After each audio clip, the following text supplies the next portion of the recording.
Got me?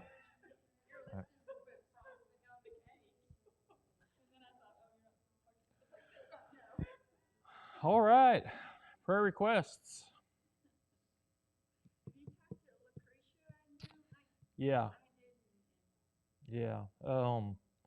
She had a doctor's appointment Monday, and uh, as per Philip, didn't get a whole lot of information, really. I don't think it was very satisfying, at least, the conversation. She is feeling a little bit better, but her energy levels and everything else are still way down, and they're saying that the heart pacemaker is now not the problem that's causing that. They don't think maybe, and so they're going to do some tests on Friday. Yeah, yeah, yeah, yeah. They definitely need our prayers. Um, they went down to they hadn't been doing really anything, um, just because she's been so tired and weak and everything. And but they did go down today to uh, Trelisa to get their hair cut, and she's been coming up bringing them food and stuff like that because he's has tried to not have too much company with her and all that kind of stuff. So yeah, but yeah, she's yeah, just need prayer. Just need prayer.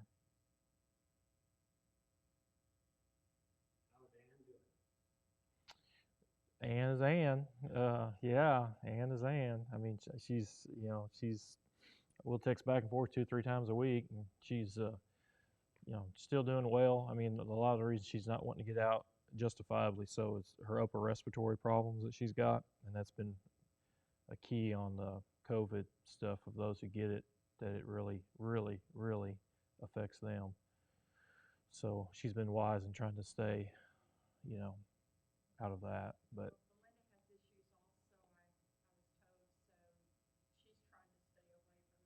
yeah, yeah, yeah. But yeah, other than being house sick, from being cooped up all the time, kind of a thing, feeling that way. Um, yeah, she's doing well. Yeah, somebody was telling me that their whole family, yeah, their whole family has it, and he was on a vent. Is that? Yeah, yeah,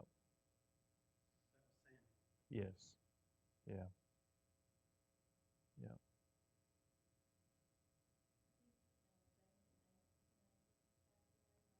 Michael McCarty did. Yeah, he's my age. Went to school with him.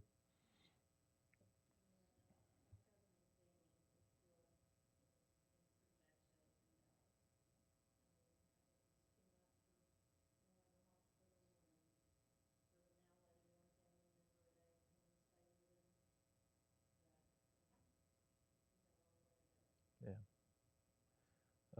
Dennis had said, I'm trying to. I may not get this name exactly right, but Norman Alexander, to ask for prayer for him, has blood clot issues and is trying to work through that. So you remember him and that family as well.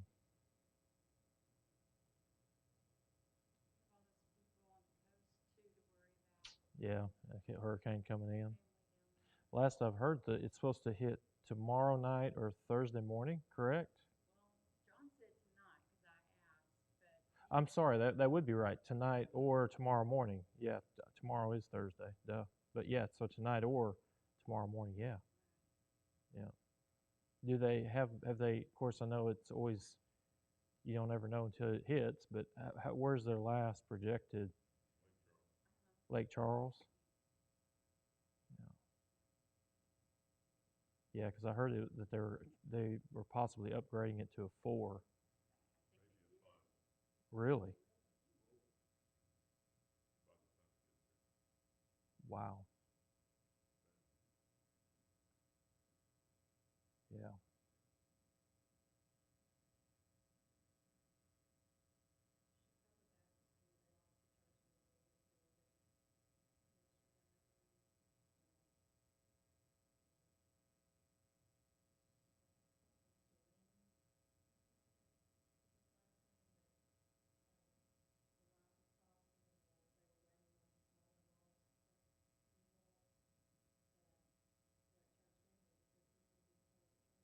yeah, I know it's caused the church to have to go live only, which I'm assuming they're going live. I don't know if they've got the capability to do that, but they may not have the capability of doing that, but not being able to meet regular.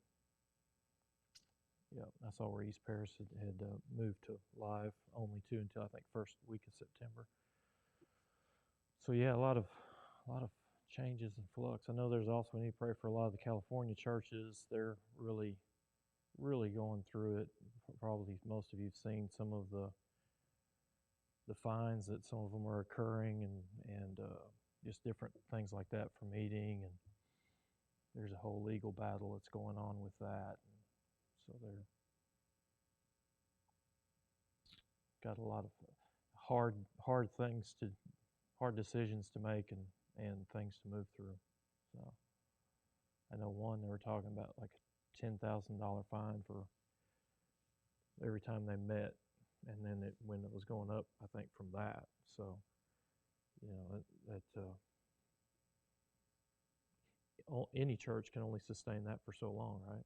You know, as far as financially, as far as that goes.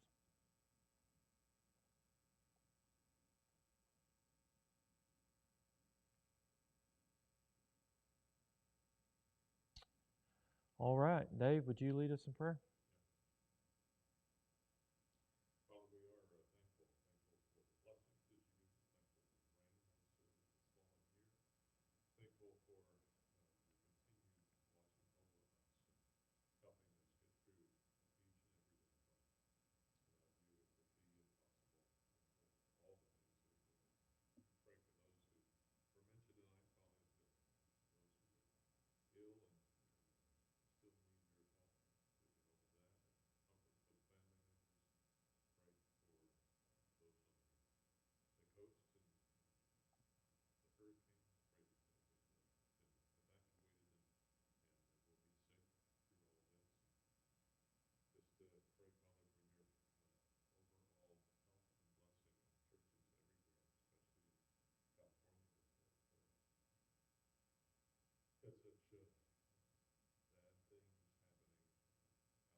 Amen.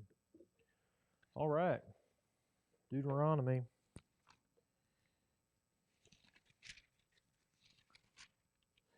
We are in 23, moving into a continued but new page, if you will, in relation to covenant relationship with Israel. What does a theocratic nation look like? America for so long has established, one nation under God, but even that, it was a respect for God. But even historians will tell you that not all of our founding fathers were Christian, but they had a respect in relation to God and the things of God. So we have to be a little bit careful when we're talking about this, because a lot of times we'll go into a nostalgic mode and think of, well, America was that way once, but you're really thinking about something different. You're thinking about it in relation to God is truly your king. God is the one who is leading and guiding, and the national identity is that. So you don't at this particular time have a king. You have God who is appointed both priest and then prophet and then judge prior to the king. And then, we talked about, how then the coming of a king came about, and God's response to that was, in relation to Samuel, they haven't rejected you, they've rejected me. And their request was, we want a king. And what God is saying there is, I'm your king, right? So I am your king, and ultimately they've rejected me. So what does that look like then? What does a nation look like whose God is their king? I mean, so we're talking about in the truest, purest sense of the form, and now we're moving that down and kind of overlaying a sinful world.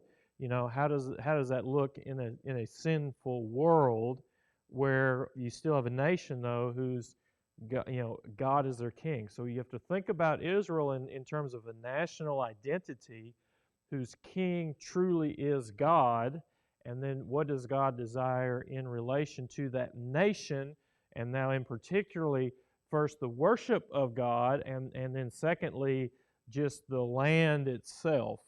Okay, I don't see that there's a big disconnect between the people of God and the creation of God. I think for us we've kind of segregated and separated that too much, and so we'll kind of see that as we go through here just a little bit. So chapter 23, verse 1, no one who is emasculated or has a male organ cut off shall enter into the assembly of the Lord.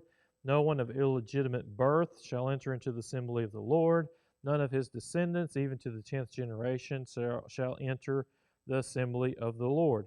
No Ammonite or Moabite shall enter the assembly of the Lord. None of their descendants, even to the 10th generation, shall ever enter into the assembly of the Lord, because they did not meet you with food and water on the way when you came out of Egypt, because they hired against you Balaam the son of Beor from Pethor of Mesopotamia to curse you.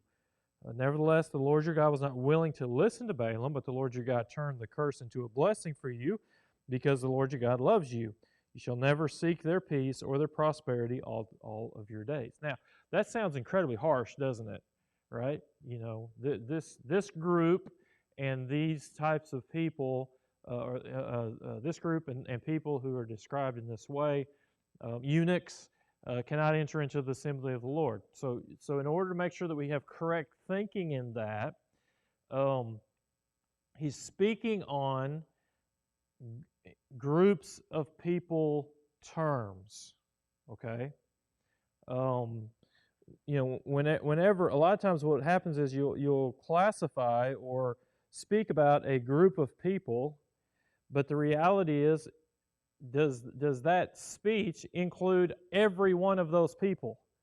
And the answer is no. It's not necessarily representative of those people, right? Today we have a lot of cultural protests and wars that are going on in relation to culture and color and all of those things. And so a lot of times there's a lumping a group of people together, and then it's almost as if, well, you're speaking to everyone, everywhere, always. But the reality is that's just not true. Right now, Black Lives Matter is a big push that's going on.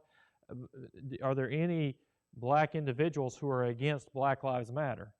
And the answer is yes. There are, right? I mean, it's not every black individual who is behind Black Lives Matter. It would be the same as whenever you might say, whenever the Ku Klux Klan was up and going. I'm assuming maybe it still is. I don't know. I would think probably it is.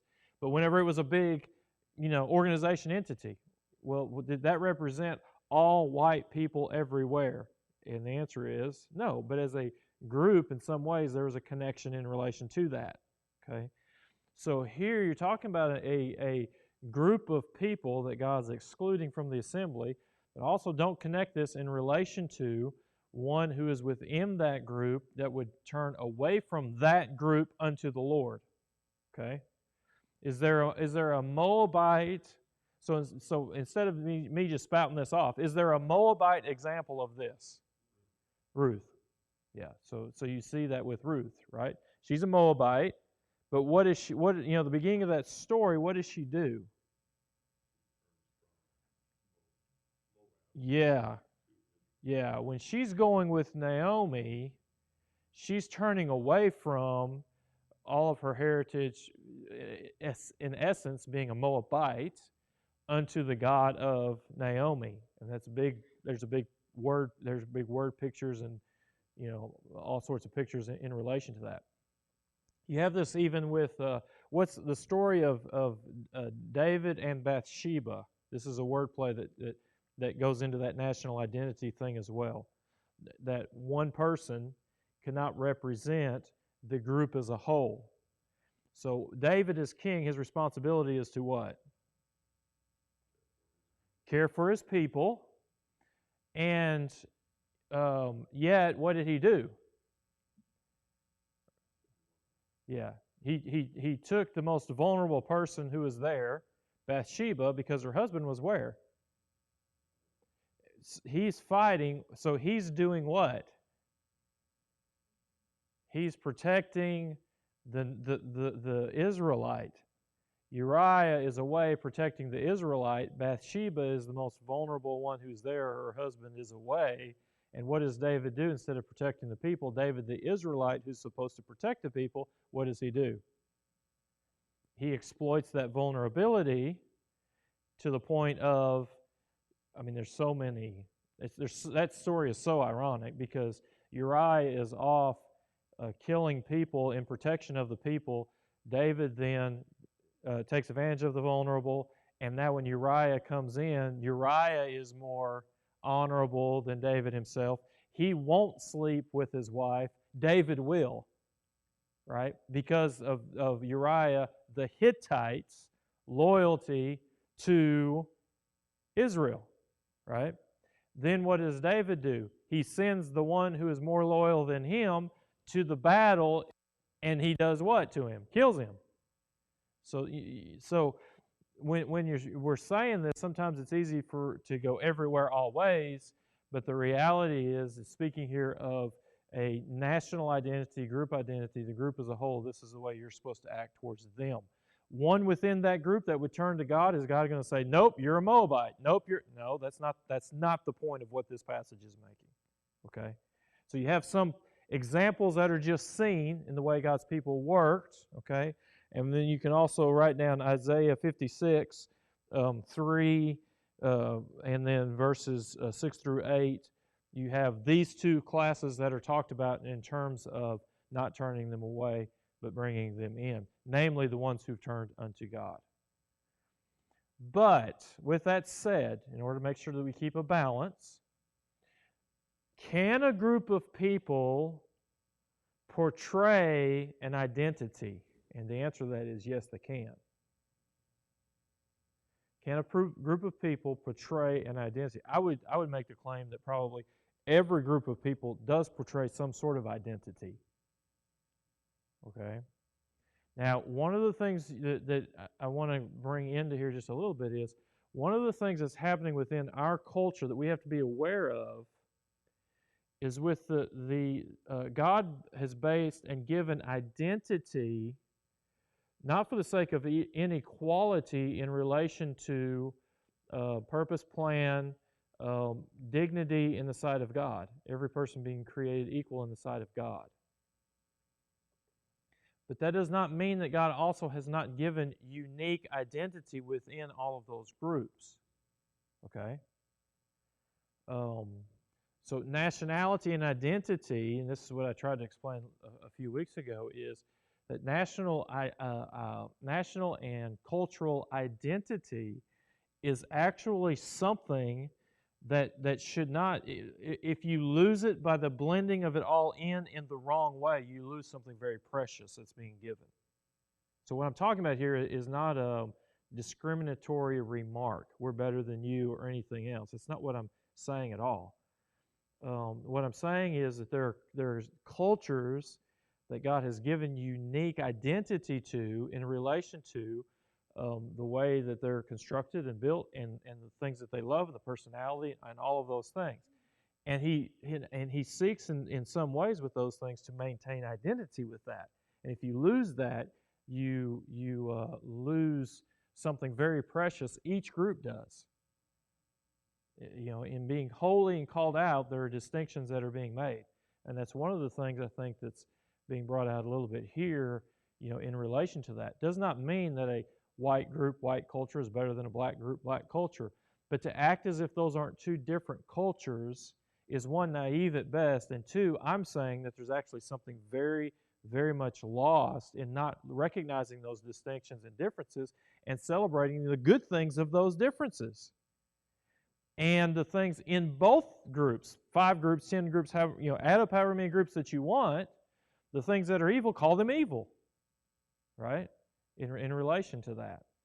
And so the things that are happening, it's just understand it's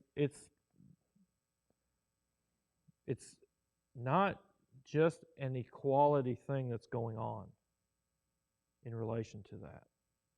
Okay? There's much more. It's very deep and it's very wide, and just be careful in relation to how you're thinking about these things. We believe in equality of all mankind because he's created in the image of God. People have asked me before, what do you think in relation to, in particular, Black Lives Matter? If you read Black Lives Matter's values and principles, I am not that at all. So and what I mean by that is there's one slice that I would agree with, and then there's a whole page that I disagree with. The slice that I would agree with is, and this is not in their statement in relation to the way I'm stating it, but here's what I'm stating in relation to equality. In relation to equality, all of mankind is created equal in terms of value before the presence of God. Because he's made in the image of God. That's why. Whatever color, it doesn't make any difference in relation to that. But understand this, that movement is not that in isolation or only. And be very careful about that. Be very careful about that. Because what happens is there's a sliver that you might agree with, but if you support it in the whole, you have to understand all of the other things you're supporting in relation to that. And I would challenge you to go on to their website and look at what their principles and their values are. The principles and values are to destroy what they call, and what is not probably known to us, but is very known in terms of culture, cisgender. Cisgender. What cisgender means is the gender that you are as defined by birth. They don't, that doesn't need to exist. That's in their values. Because it goes against the things that they support, namely transgender, homosexuality, lesbian relationships, all of that. Okay?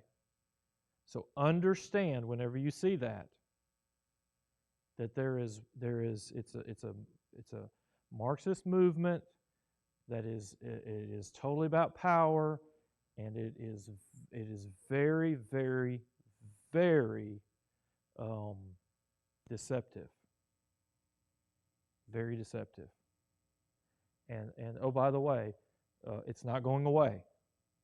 Okay? It's not going away. We've got huge representation both here, but we also have those who are watching who are in places where you're dealing with that. You're dealing with that. I know Haley's here. We got others who are in school systems, and you are dealing with that in a major way. And so we want to think through in relation to that. Okay? Connection, who and how and what, and defining what we're for or against. Now, you're not alone in some of these things. Understand that, because a lot of times what you feel like is you're totally alone in these things. Not alone in some of these things. Right now, in sports, what used to be a huge, that will never work politically as a majority, kneeling of a flag, before the allegiance, I personally think that's absolutely hilarious. Okay? And some people say, why? Both ways. I'm talking about not standing for the flag and those who are kneeling in relation to the flag.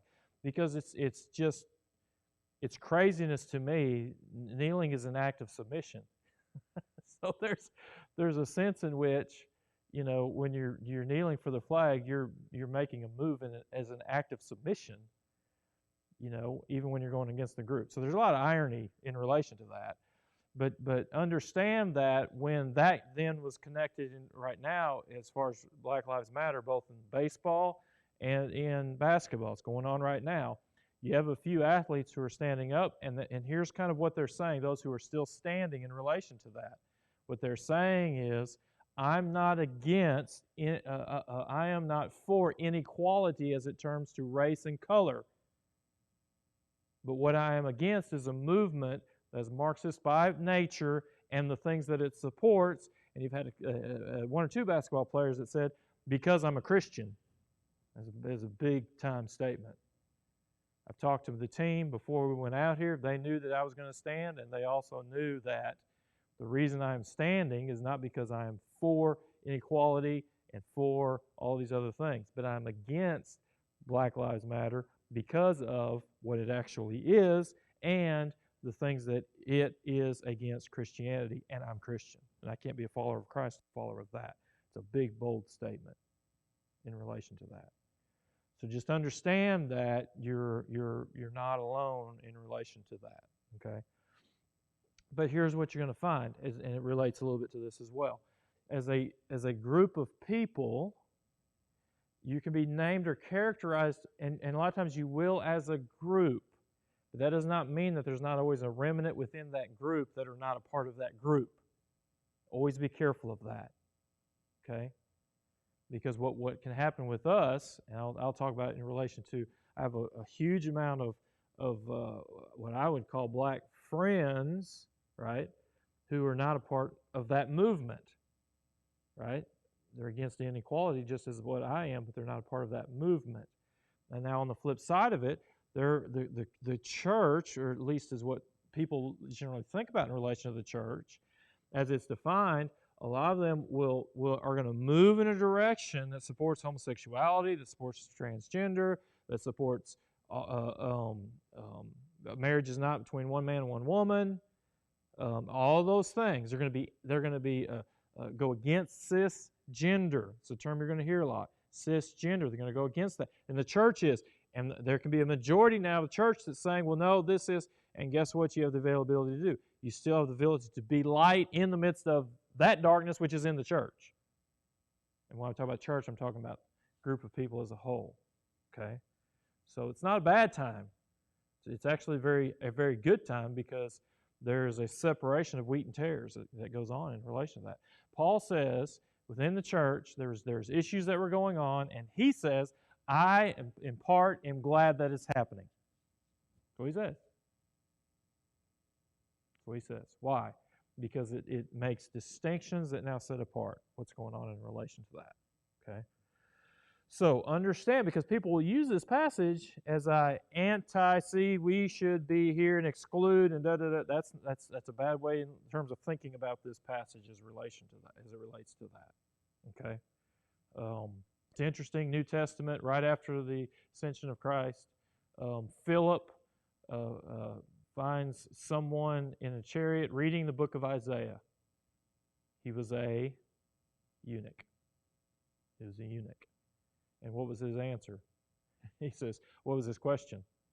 Philip asked him, do you understand what you're reading? And what was the eunuch's response? How can I know unless someone explains it to me? And what did Philip do? You're a eunuch. Now, what did Philip do? He explained the scriptures to him, right? So then there's a turning of that. So you're talking about national identity here in relation to what's going on. So you're not wanting to blend in with these groups that are pagan, anti-Christ, is what we would say. Anti-God is what they would say in relation to one God. Verse 9, when you go out as an army against your enemies, you shall keep yourself from every evil thing. If there's among you any man who is unclean because of a nocturnal emission, then he must go outside the camp. He may not re-enter the camp, but it shall be when evening approaches, he shall bathe himself with water, and at sundown he may re-enter the camp. You shall also have a place outside the camp, and go out there, and you shall have a spade among your tools, and it shall be when you sit down outside, you shall dig with it, and shall turn to cover up your excrement. Since the Lord your God walks in the midst of your camp to deliver you and to defeat your enemies before you, therefore your camp must be holy, and he must not see anything indecent among you, or he will turn away from you. So what's that about? What do you think? What's that about?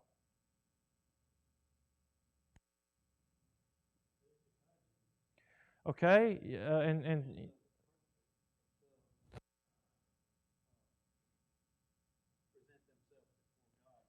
okay, okay, yes, specifically, where's what's um,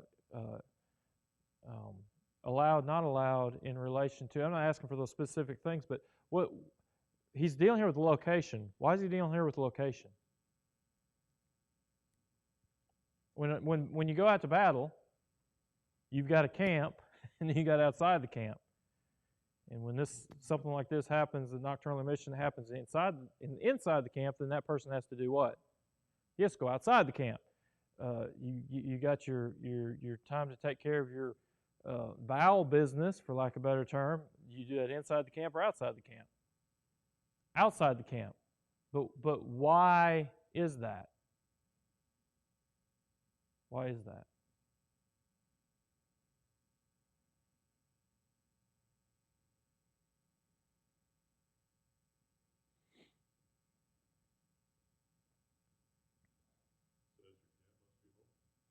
Okay, and specifically, why must it be holy? Remember, holy, it's not in and of itself something better or less in and of itself, but it's being made distinct for a particular purpose. What's this particular purpose? Because who is in your midst? Who is walking around in your midst? Who's walking around in your camp? Your king is. God is. Which means what's holy ground? The camp is holy ground. The camp then makes the camp holy ground. What makes it holy? The presence of God is what makes it holy. When Moses turned aside to the burning bush, the best example everybody's going to think of immediately, what does God tell Moses? Why does he say, take off your shoes? This is important for understanding the New Testament. Why does he say, take off your shoes? Yeah, so why take off your shoes? Why does, at least, my mom's here, so I won't lie. Why does most of our parents say, you weren't born in a barn, take shoes off at the door?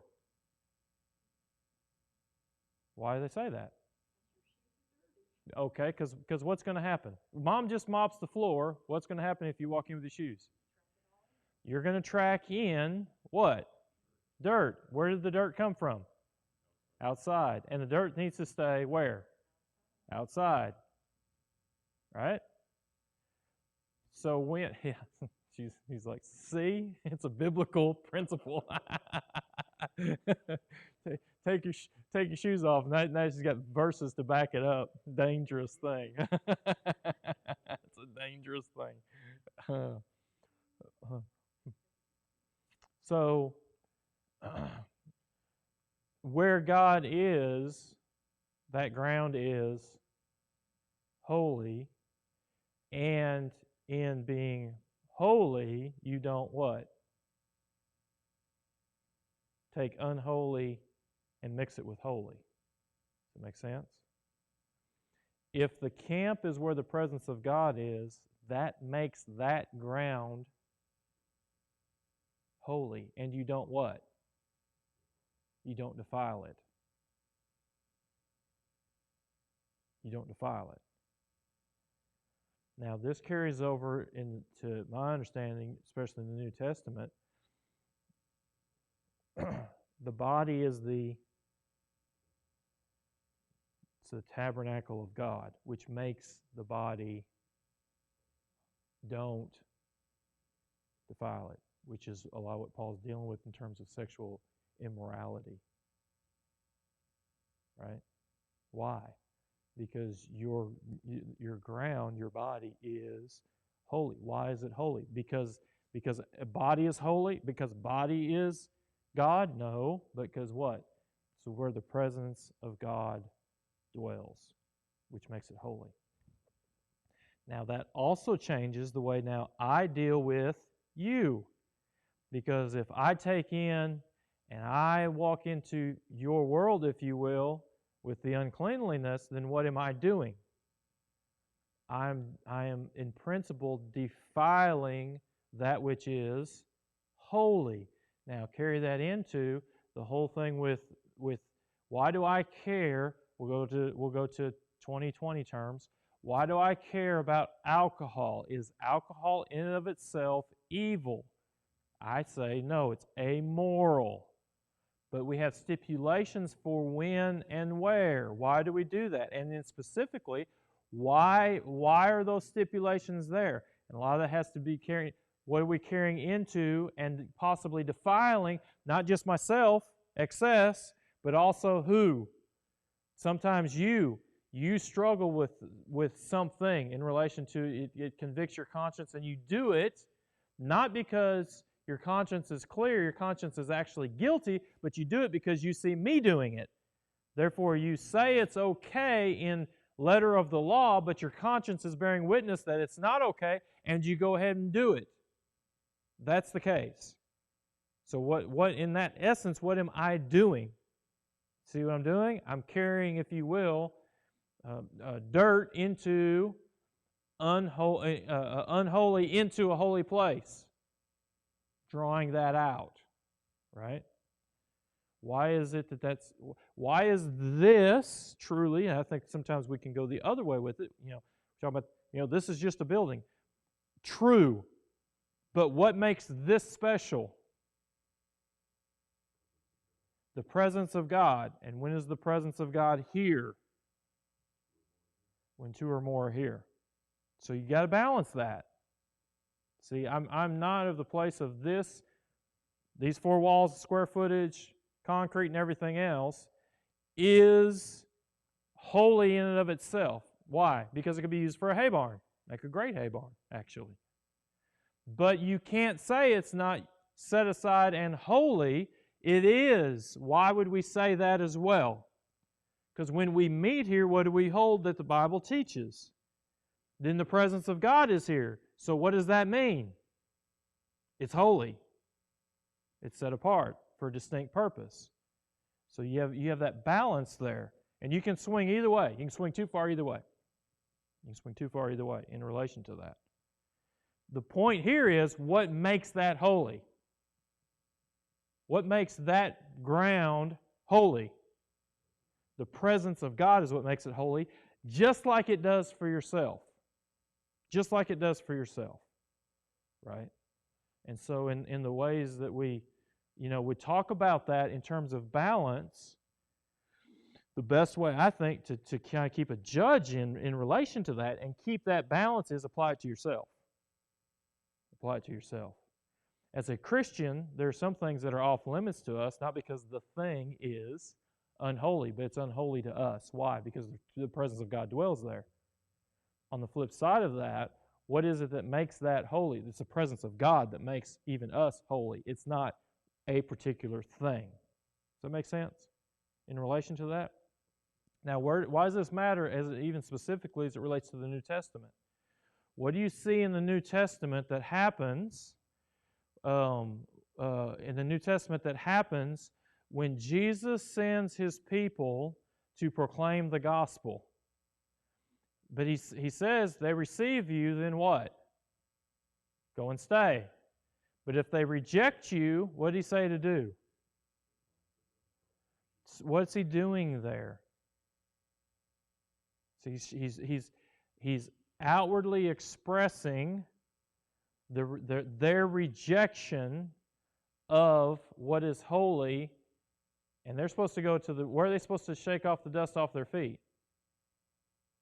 In the town square. See, where would that normally happen? First century Jew that leaves Israel, when they go into Gentile territory, before they come back into the Israelite nation, the Promised Land, what do? They take their shoes off, their sandals off, and they shake the dust off of their sandals.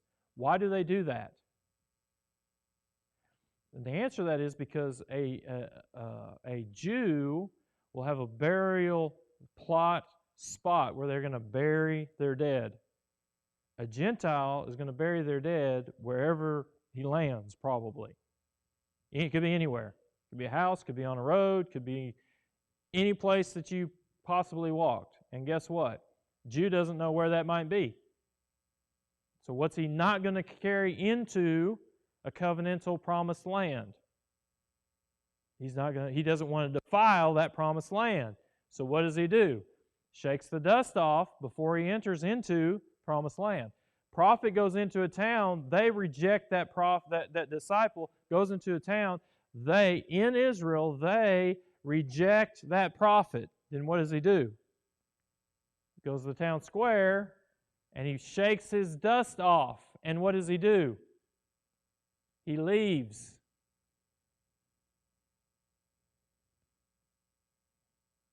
What's he saying to them?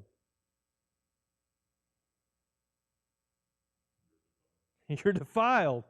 It's funny because, we'll say, somebody bothers us, it's like water off a duck's back. I just shake the dust off your feet and move on, kind of thing. Well, we'll give it definitions that it was never intended to give.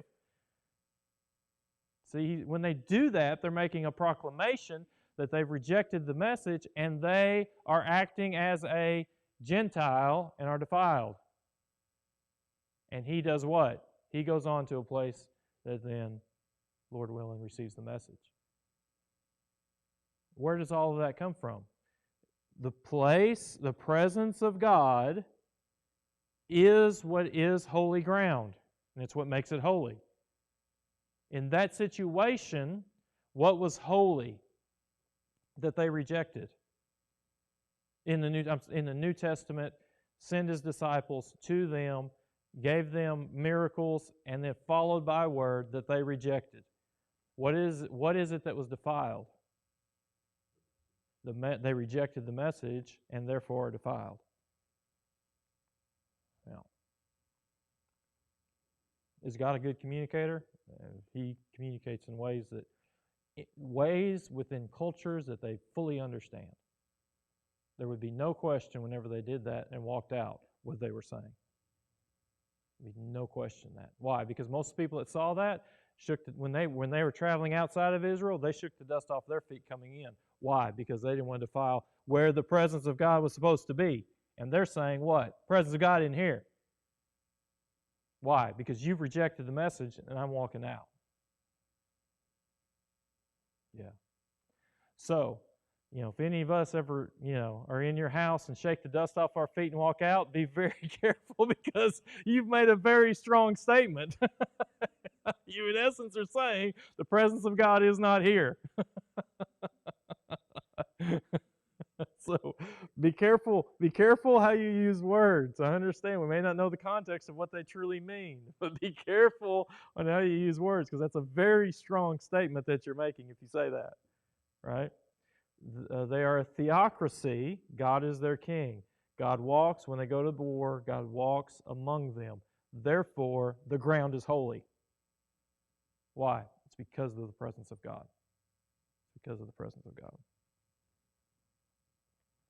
So, verse 15, you shall not hand over to his master a slave who has escaped from his master to you.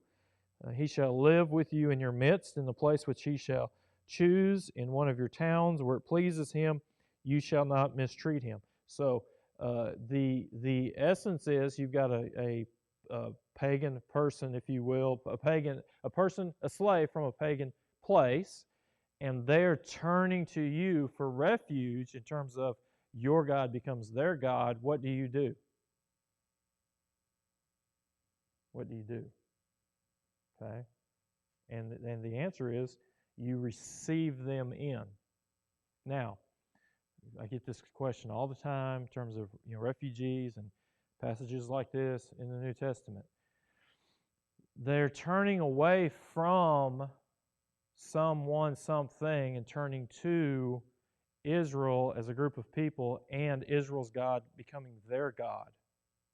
See, there's an identity change. Just like what we talked about a minute ago in relation to Ruth.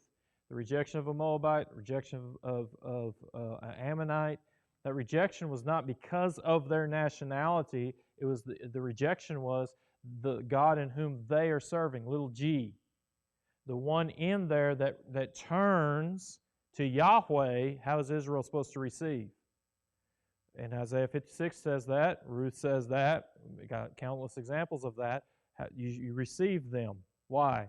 Because when in the Old Testament, nation of Israel is again a come and see place. Come and taste, come and see. So now what?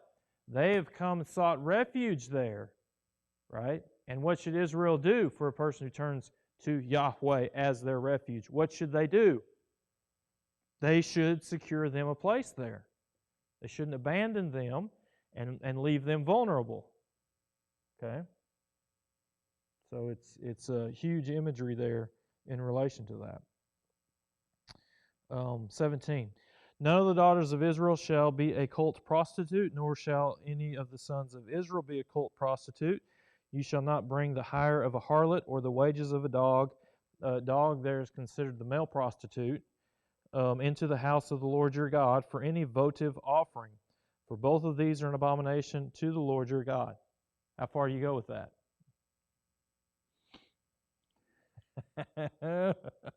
How far do you go with that?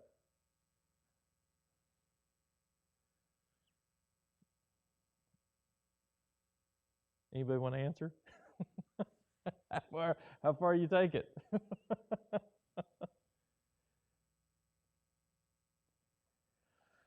You can't be in a cycle habitually of doing wrong and take the profit of that wrong and do what with it?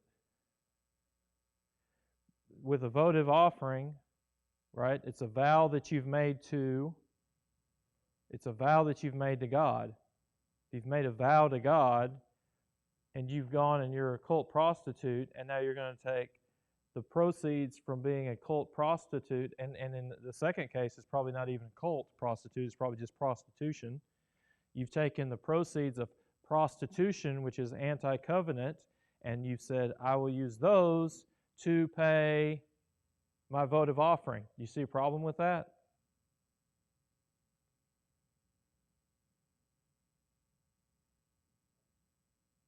So you're making a proclamation when you're bringing that votive offering.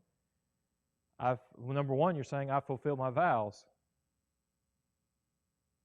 I fulfill my vows. But you've gone about fulfilling your vows in an anti-covenant way. How'd you fulfill your vows in an anti-covenant way? And these funds are saying something, aren't they? What are they saying?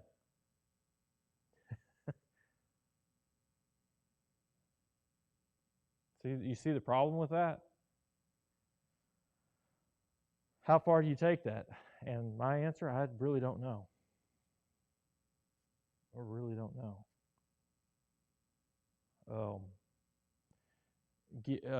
When we give with what? A heart of obligation? Give with a heart of what? When you give, if you give out of obligation, God, if you give out of obligation, are you going to be rewarded for that, or is it going to be burned up? It's going to be burned up. So you give out of what? I hear whispers, but I don't. Love. What did you say, Dad? Cheerful giver. Yeah. God loves a cheerful giver. We give with a heart of thanksgiving. You're thankful about what? What are you cheerful about? How can I give and be cheerful in giving? What are you cheerful and happy about? Who you're giving it to. The provision came from God. I'm giving it to God because the provision came from God. So a cult prostitute is, I keep using that term, cult. It is one of them. A prostitute is going to come and give in a heart of thanksgiving to a God for the provision of God, that God gave me this from this means. See the problem with that? It says that's an abomination to the Lord. So then you have the question that comes up, does that mean the church rejects all money that comes from, illicit gain?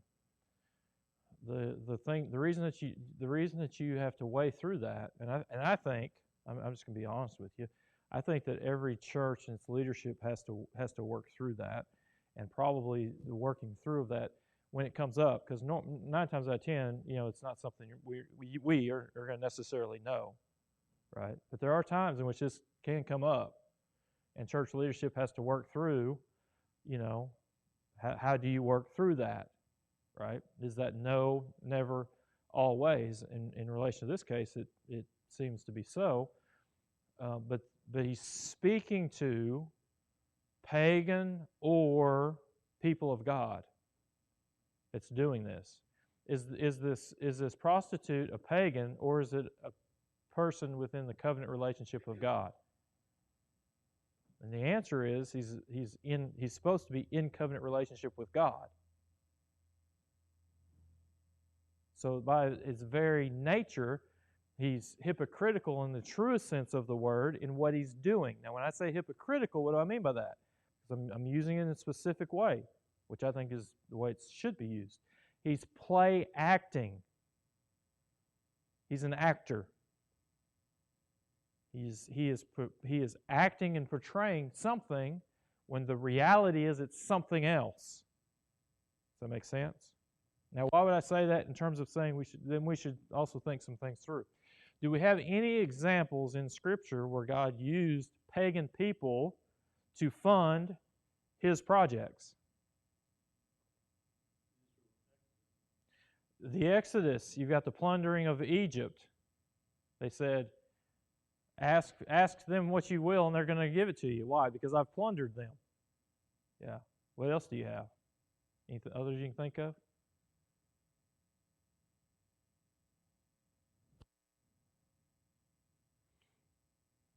The materials and goods that David and Solomon got, fully inside of Israel or outside? Yeah, outside. We just went through the book of Nehemiah. What do we find in Nehemiah?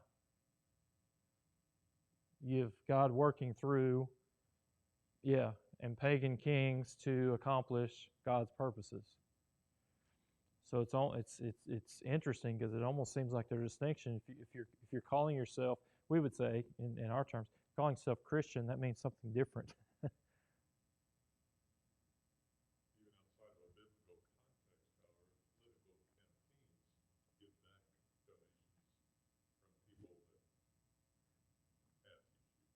Mm-hmm. Yeah. Yeah. It's interesting because I got this reminder through in the mail this last week. Church is declared separate from state political, which means one of the things that you cannot do is endorse a particular candidate. This is who you should vote for, right? One of the other things that you can't do is you can't fund a particular campaign because there's a distinguishing in relation to what you give is saying something about who you particularly are in relation to that. Yeah.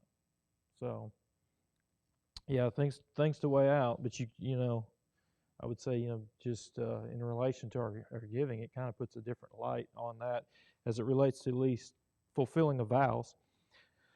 19, you shall not charge interest to your countrymen, interest on money, food, or anything that may be loaned at interest. You may charge interest to a foreigner, but to your countrymen you shall not charge interest, so that the Lord your God may bless you in all that you undertake in the land which you are about to enter into possess.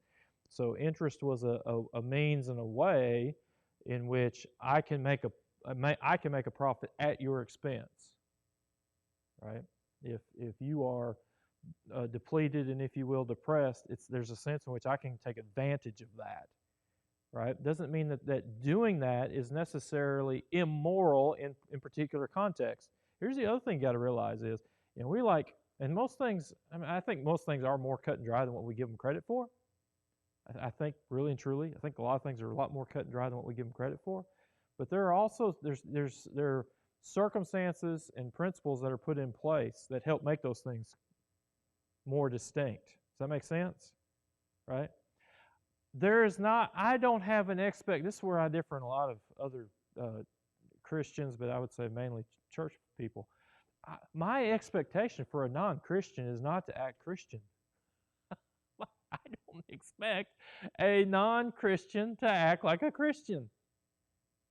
That would, in essence, be saying that God really is of no consequence. I mean, you can do this on your own. We just have God to help us with it. I mean, it's like, why are we expecting a non-Christian to act Christian-like? Now, on the flip side of that, I should probably even do this more. What should we expect? And we've turned away from this worse than we've turned away from the other. We should expect a person who claims Christian to act what?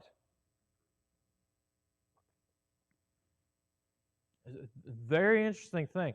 I was going through some different stuff today. Some of you may know, probably not, Jordan Peterson.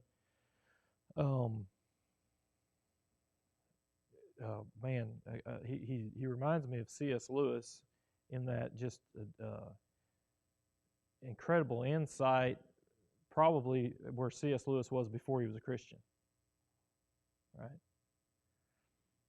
He says that he gets angry whenever people ask him if he believes in God. And he, kind of thinks out loud, and the basic consensus that I can come to is why he says that is, it seemed to him that a person who would claim that would behave, that he believed that, would behave in compliance with what he spoke and what he believes. It would seem to him that a person who claims that he believes in the ultimate, probably as he puts it, highest of powers, would behave in alliance with what he proclaimed and believes. So he said, in essence, the people who spout that off, I'm Christian, believe in God, don't behave that way in any way. And he sees that as a huge issue. This guy's, as far as I can tell, probably not Christian, but wrestling with that more than what we do, because he sees that as one, you're not considering what you're saying. You're saying that you have total alliance to the highest of powers. Well, if you're saying that you have alliance to the highest of powers, shouldn't you live that way? And yet you don't. So when you ask that, for him, it's very offensive. And you know what the reality is? I can see why it would be. I can see why it would be. This passage is, a theocracy, I am your king. You have said that you align with me, which means what? You would conduct yourself in a manner that would reveal that. And here are some ways that you see that. We ought to treat each other differently. I would hope that I treat a fellow Christian differently than I do a non-Christian. And that's not necessarily a bad thing. At all. At all. We don't think like a non-Christian. We shouldn't act like a non-Christian. We shouldn't behave as a non-Christian. We don't think like a non-Christian. I've got a friend right now that, he is, he's just lost. And I don't mean just lost, he doesn't know Christ. He's just lost. Just, it's the meaning of life and all these things. I don't expect him, if he was a person who sat in church his entire life and said, I believe in God and faith and trust and da-da-da-da, my conversation with him is totally different than that person. Should it be? I say it should be. Why do I say that? because you see this basis based on, even in Deuteronomy, we're in covenant relationship. That changes things. What you confess, and I, as a Christian, New Testament, ought to change things. It ought to change things. Don't just spout something off and then all of a sudden think you can behave in another way. We're not talking about behavior equals salvation in relation to that. So, finally, 21, when you make a vow to the Lord your God, you shall not delay to pay for it, for it be a sin in you, and the Lord your God will surely require of it. I would say, look at Hannah, Elkanah. What did she say? Made a vow to the Lord. He was good with it, so it's set in stone. Then whenever she had him, she said, I will wait until this time to do that. What was Elkanah's response to her? That's fine, but make sure that you do. In essence, that's what he's saying. Where does he get that from? Here.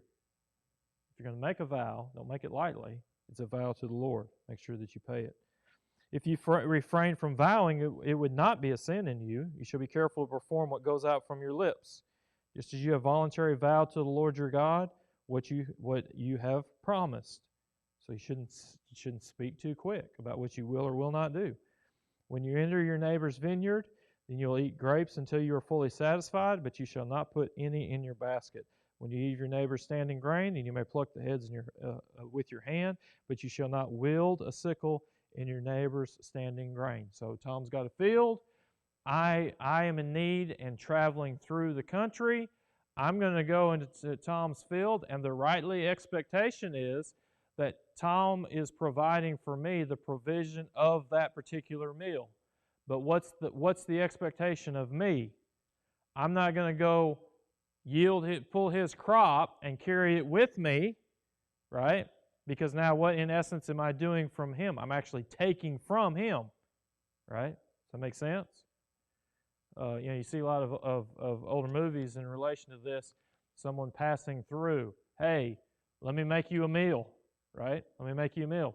But he doesn't say, go out and, strip my garden of everything I have. Why is that? Well, now, because not just it's not taking from my sustenance, it's taking also away from my ability to be able to provide for the next person who comes through. Right? Now you're getting greedy in relation to that, and it's not just that it's a cost to me, it's also a cost to who? The next person who's coming through. How am I going to be able to help provide for the next person that's coming through if you're taking what was meant for him?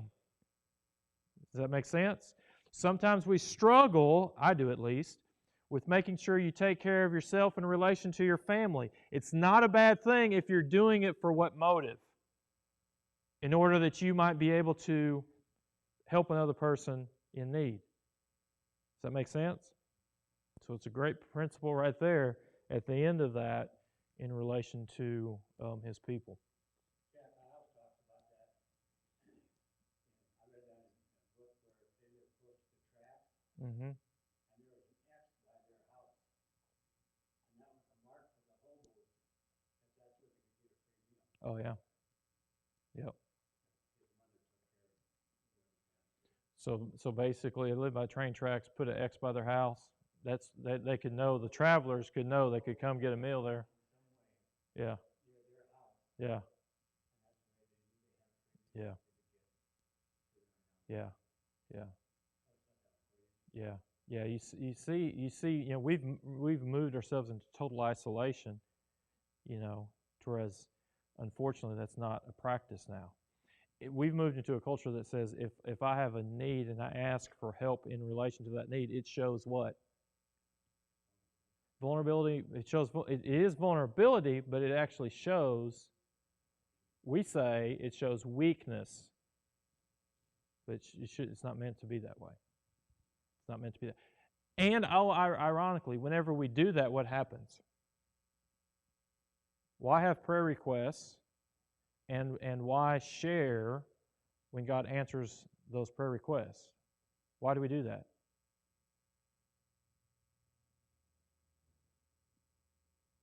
If I have individual prayer that's never outside of myself and don't proclaim to you, hey, I need your prayer in relation to this, then what happens? The blessings of that terminate on me. when that's shared, then what happens when God's at work with that? What's it being done? It's being shared with the community, and who's getting glory? God's going to get glory either way, but now who's God getting glory from? Me or everyone? Everyone. Yep. Yep. All right, let's pray. Father God, thank you for this day. Thank you for your word, time we spend. Father, just the principles, values you put in place that carry through, not just through Old Testament times, but New Testament, even to us today. Pray, Father, that you just continue and thankful that you bless your word. And pray, Father, that you just um, move your word from our minds into our hearts, into a passion that does seek to be in alliance with you, holy because you are holy and your presence dwells within us. Father, grateful for that just unbelievable reality if we really stop to think about it.